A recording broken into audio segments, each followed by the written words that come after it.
तुम्ही आनंदी आहेत सगळे? अजिबात वाटत नाही तुमच्याकडे बघून. बरं ठीक आहे. तर यावेळेस आपण काही क्षण उभे राहणार आहोत आणि आपण प्रार्थना करणार आहोत. तुम्हाला आजूबाजूला कोणी बोलताना दिसलं तर त्यांना थोडंसं शांत करा आणि फक्त आता ह्या वेळेस प्रभूच्या वचनाकडे आपलं लक्ष केंद्रित करणार आहेत आपण आणि प्रभू नक्की आपली भेट घेतल्याशिवाय राहणार नाही. Thank you Lord. हालेलुया. धन्यवाद येशू. हालेलुया. या आपले पवित्र हात स्वर्गाकडे उंच करूया प्रियांनो. त्या परात्पर देवाला धन्यवाद देऊया, त्याची स्तुती आणि प्रशंसा करूया. हालेलुया.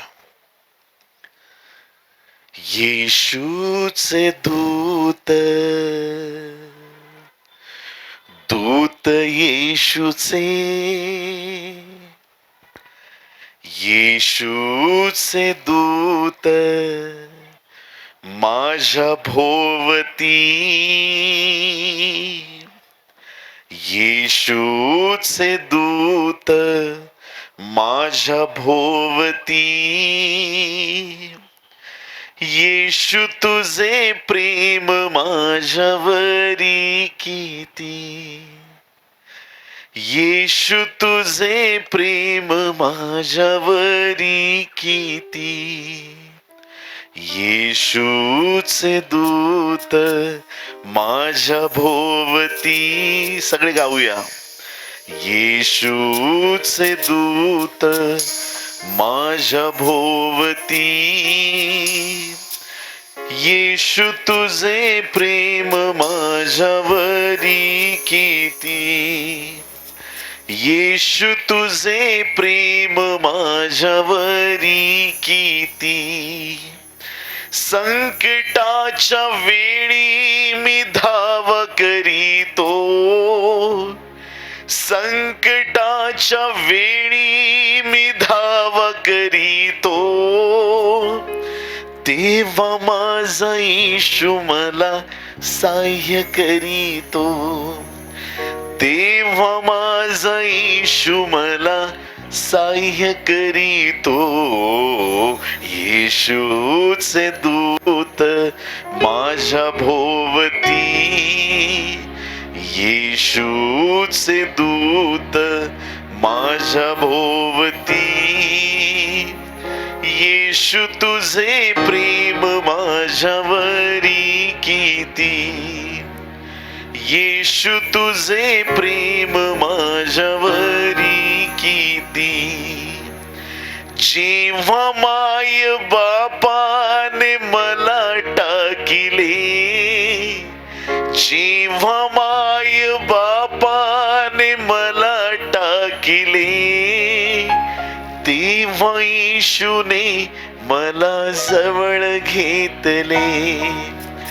तेव्हा येशूने मला जवळ घेतले, येशूचे दूत माझ्या भोवती, येशूचे दूत माझ्या भोवती, येशू तुझे प्रेम माझ्यावरी किती, येशू तुझे प्रेम माझ्यावरी किती, येशू तुझे प्रेम माझ्यावरी किती. धन्यवाद धन्यवाद धन्यवाद धन्यवाद येशू. त्याची स्तुती करूया प्रियांनो, त्याला धन्यवाद देऊया. धन्यवाद येशू. Hallelujah hallelujah hallelujah. धन्यवाद धन्यवाद धन्यवाद येशू. Glory glory glory glory. Hallelujah. Thank you Jesus. रेबेनामांथो सेखेलेरे हास्तो रिगेनामांथोरोनो Elehastro bisekete hiantalarama shandaramanamanте hialorono. Glory glory glory. Hallelujah. स्वर्गीय पित्या प्रभू येशू ख्रिस्ताच्या पवित्र नावात आम्ही तुझ्या चरणाशी येतो. या समय आम्ही अंतःकरणापासून तुझ्याकडे प्रार्थना आणि याचना करतो. आज रात्री प्रभू स्वर्गाचे द्वार उघडले जाऊ देत. पवित्र आत्म्याचा सामर्थ्य एक एक व्यक्तीच्या जीवनात उतरून यावं अशी आम्ही प्रार्थना करीत आहोत. ज्या कानांपर्यंत आज तुझं वचन पोहोचत आहे प्रभू, त्या प्रत्येक व्यक्तीच्या जीवनात तुझा अद्भुत सामर्थ्य उतरून येऊ दे. बंधन तोड, अडखळणं दूर कर आणि प्रभू परमेश्वरा तुझ्या स्वर्गीय आनंदाने प्रत्येकाला भर. आज रात्री आमचा विश्वास आहे, ओठ माझे पण प्रत्येक शब्द स्वर्गातून तुझपासून येत आहे. तुझ्या शब्दाने, तुझ्या वाणीने, तुझ्या पवित्र आत्म्याच्या सामर्थ्याने आज प्रत्येक व्यक्तीची तू भेट घे. पवित्र आत्म्याची नदी इथं वाहू दे. एक प्रभू आजची रात्र ऐतिहासिक अशी होऊ दे. आजची रात्र तुझ्या गौरवाची होऊ दे. आजची रात्र चिन्ह चमत्कारांची होऊ दे. आजची रात्र भविष्यवाण्यांची होऊ दे. आजच्या रात्री प्रभू तुझा अद्भुत आणि महान गौरव प्रकट कर. हे ग्राउंड तुझ्या दिव्य दूतांनी भरले प्रभू, धन्यवाद. तुझा अग्नी सामर्थ्य इथं उतरलंय प्रभू, तुझा आम्ही उपकार मानतो. प्रभू तू बोल, सभा तुझी आहे प्रभू, तू बोल. तू बोल आमच्या अंतःकरणाशी, आमच्या जीवनाशी. अनेकांचे विचार आज बदलू देत प्रभू, अनेकांच्या जीवनाला वळण मिळावा अशी दया कर. पित्या धन्यवाद देतो, आमची प्रार्थना तू जमेस धरलीस. आभार मानतो प्रभू, आम्हाला उत्तर दिलंस. हा वेळ समय तुझ्या हाती घे. पवित्र आत्मा आमचं मार्गदर्शन कर. ही सर्व प्रार्थना विनंती उद्धारक येशूच्या गोड पवित्र आणि सर्वोच्च नावात मागतो म्हणून पिते ऐक. आमेन आमेन. जोरदार टाळ्या वाजूया प्रभूसाठी. बोलो येशू मसीह की, येशू मसीह की. आमेन. आपण बसू शकता आणि हसू पण शकता. प्रभू तुम्हाला आशीर्वादित करो. देवाच्या प्रिय लोकांनो, प्रभू येशू ख्रिस्ताचा जन्म ही एक फारच असाधारण अशी गोष्ट आहे. आता माझी विनंती आहे की जे आजूबाजूला फिरतायत किंवा कुठं तुम्ही बिझी असाल तर ते सगळं काम बाजूला ठेवून शांत चित्ताने थोडा वेळ बसूया, कारण की काही लोक इथं वचन ऐकण्यासाठी आलेले आहेत. Yes or no? का सगळे वचन ऐकण्यासाठी आलेत? आमेन, हालेलुया, प्रभूची स्तुती असो. प्रभू येशू ख्रिस्ताचा जन्म ही एक असाधारण आणि अलौकिक अशी गोष्ट आहे. प्रभू येशू ख्रिस्त हा जिवंत देवाचा पुत्र, देवाच्या योजनेनुसार तो तुमच्या आणि माझ्यामध्ये येऊन तो राहिला आणि 33.5 वर्ष तो या भूतलावरती राहिला. देवाचा एकुलता एक पुत्र, त्याने आमच्यामध्ये यावं, आमच्यात वस्ती करावी. आमची योग्यता आणि पात्रता नव्हती, परंतु आमचा देव फार महान परमेश्वर आहे. त्याच्या अद्भुत योजनेच्या द्वारे प्रभू येशू ख्रिस्ताला त्याने जगामध्ये पाठवलं. ख्रिस्ताचा जन्म ज्या ठिकाणामध्ये व्हावायचा होता त्या गावाचं नाव होतं बेथलहेम आणि त्या ठिकाणी प्रभूचा जन्म झाला. अनेक अशा घटना प्रभूच्या जन्माच्या वेळेस घडलेल्या आहेत आणि त्या घटना ज्यावेळेस आम्ही बारकाईने पाहतो आम्हाला त्यामध्ये देवाचं अलौकिक सामर्थ्य प्रकट होतं. प्रियांनो, ज्यावेळेस मागी लोकांनी पाहिलं की त्यांना एक वेगळा तारा आकाशात दिसत आहे, त्यांनी त्या ताऱ्याविषयी अभ्यास केला आणि त्यांना कळालं की यहुद्यांचा राजा जन्मास आला आहे आणि त्यांनी त्या ताऱ्याच्या दिशेने आपली वाटचाल चालू केली. आणि जर आपण मत्ताईच्या पुस्तकात 2 अध्यायाच्या 1 ते 12 वचनामध्ये पाहाल तर हे मागी लोक त्या ताऱ्याच्या दिशेने, त्या तारा जसा त्यांना घेऊन चालला होता त्या दिशेने, त्या मार्गाने ते प्रभू येशू ख्रिस्ताच्या दर्शनासाठी निघाले होते. आणि मग काय, जाता जाता जाता जाता तारा एका सुंदर अशा राजवाड्यावरती आला आणि तो राजवाडा हेरोदाचा होता. आणि त्यांना वाटलं की राजा जन्माला येणार आहे तर तो राजवाड्यातच येईल. मानवी विचार बऱ्याच वेळा संकट वाढवतात. हालेलुया. धन्य आहेत ते लोक ज्यांना देवाचा आत्मा चालवतो, त्यांची कधी फसगत होत नाही. प्रियांनो, हालेलुया.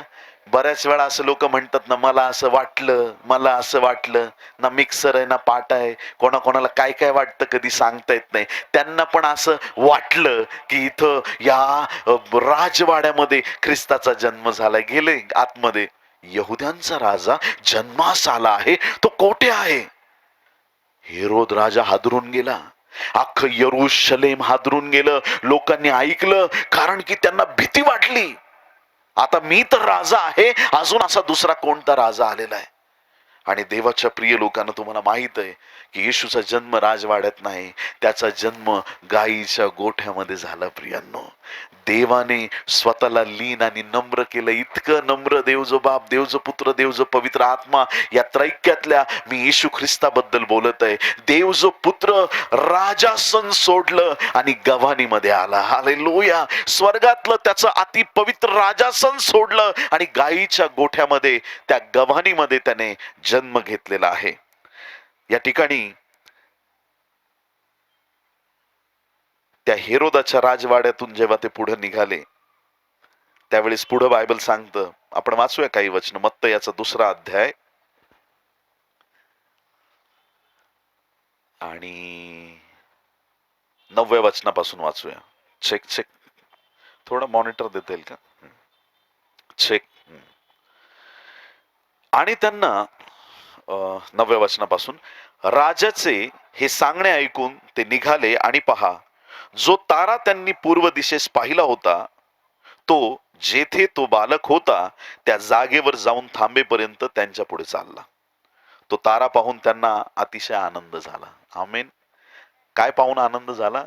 तारा पाहून मागी लोकांना आनंद झाला आणि त्यांनी पाहिलं की तारा एक ठिकाणी येऊन थांबलेला आहे. वाव. नंतर ते त्या घरात गेले तेव्हा तो बालक आपली आई मरिया हिच्या जवळ असलेला त्यांनी पाहिला. आमेन. आधी तर पहिली गोष्ट आनंद त्यांना झाला की त्यांनी तारा पाहिला. दुसरी गोष्ट त्यांनी पाहिली की त्या घरामध्ये गेले, ज्या घरावरती तारा थांबलेला आहे, त्या घरात गेल्यानंतर त्यांना एक गोष्ट कळाली की मरिये जवळ येशू ख्रिस्त आहे. ज्यावेळेस लोक तुमच्या घरात येतील, तुमच्या जवळ त्यांना येशू दिसला पाहिजे. हालेलुया. लोक ज्यावेळेस तुमच्याकडे पाहतील, त्यावेळेस तुमच्या जीवनातून ती ख्रिस्ताची झलक दिसली पाहिजे. त्यांना कळालं पाहिजे की तुमच्या जीवनामध्ये येशू आहे, तुमच्या जीवनामध्ये शांतीचा राजकुमार आहे, तुमच्या जीवनामध्ये उद्धारकर्ता आहे, तुमच्या जीवनामध्ये येशूचं सामर्थ्य आहे. आणि मग पुढे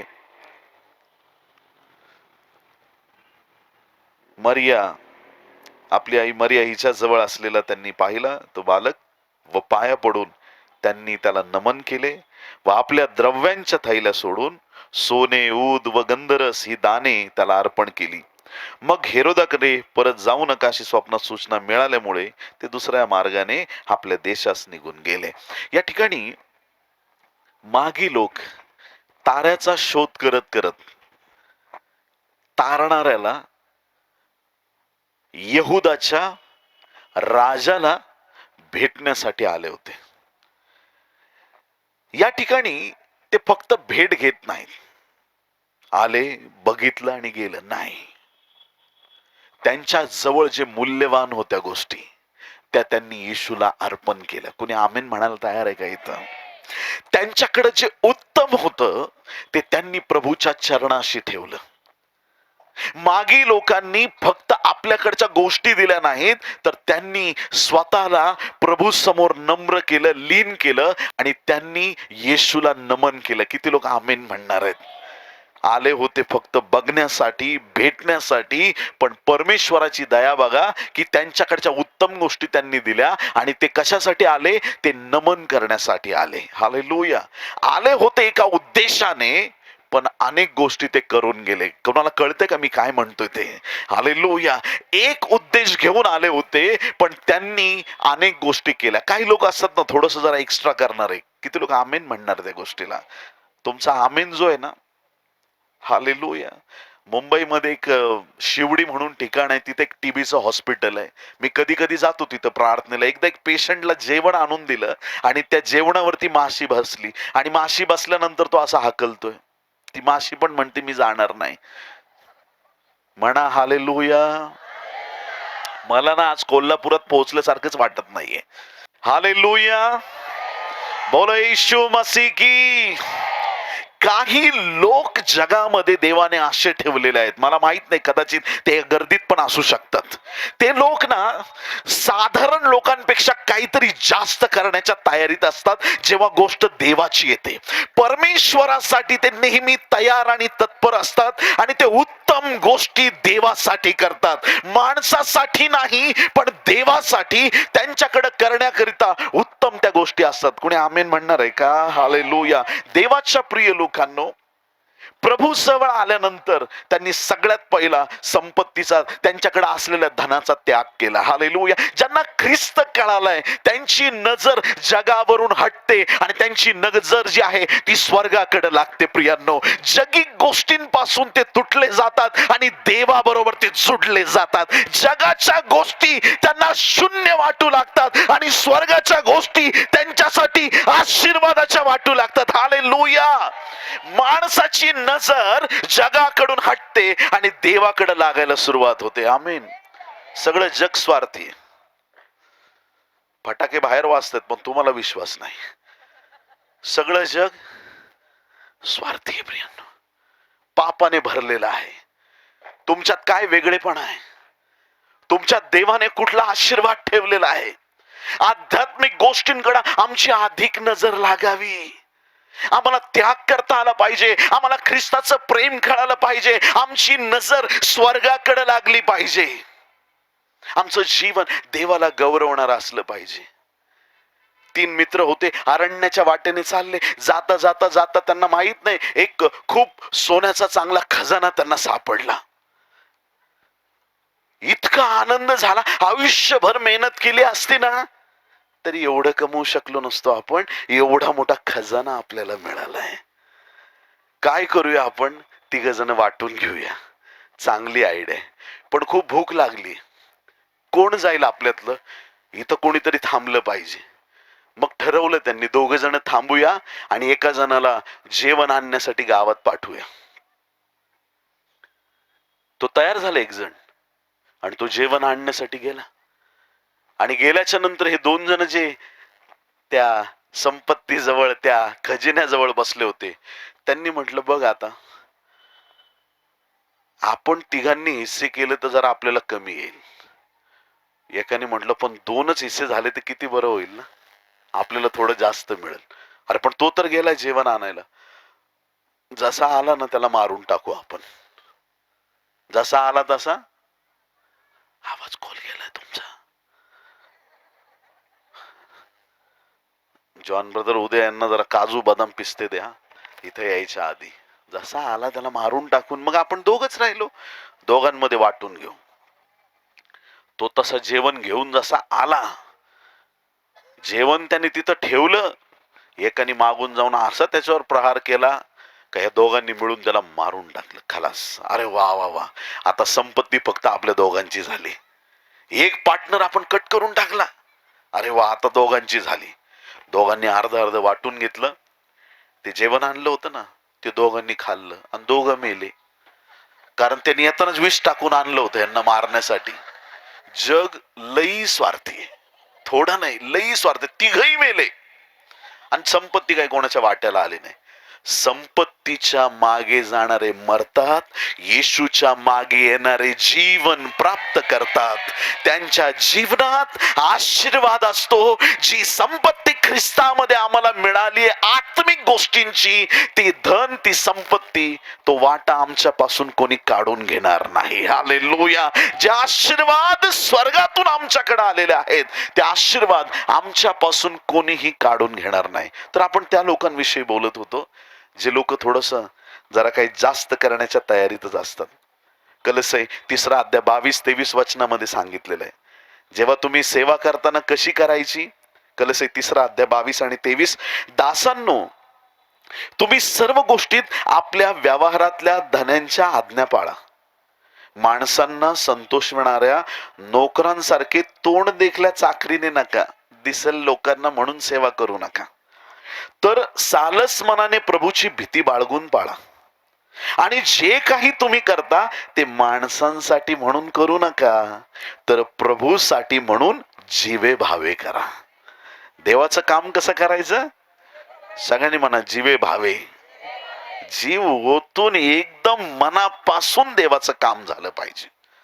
ओगाच मनाला वाटतंय आणि फक्त लोकांना दिसतंय आणि बरं वाटतंय म्हणून प्रभूचं नाही काम करायचं. जीवे भावे मनापासून प्रभूचं काम केलं पाहिजे. देवाच्या प्रिय लोकांनो, एकदा पेंटिकॉसचा दिवस झाल्यानंतर म्हणजे दुसऱ्या अध्यायात प्रेषितांच्या कृत्यात जसा पेंटिकॉसचा दिवस झाला, तिसऱ्या अध्यायामध्ये एक फार मोठा मिरॅकल झालेला आहे. आणि बायबल आपल्याला सांगतं की त्या ठिकाणी प्रेषित 3 आणि त्याच्यामध्ये 10 वचनापर्यंत, 1 ते 10 वचनात एक सुंदर नावाच्या दरवाजाजवळ एक लंगडा भिकारी बसलेला होता. आता हा लंगडा भिकारी तिथं बसून रोज येणाऱ्या जाणाऱ्यांना भीक मागायचा. द्या, काहीतरी द्या. येणारे जाणारे, चर्चला जाणारे लोक त्या दिवशी तरी खूप धार्मिक असतात. इतर वेळेस भिकाऱ्याला माफ करो म्हणतील, पण तिथं 4 लोक बघतात, मग जरा मी किती धार्मिक आहे, जरा बघा कसे पैसे देतो. ते भिकारी पण त्यांना माहिती आहे कुठं बसलं पाहिजे. बरोबर बसलेला आहे अशा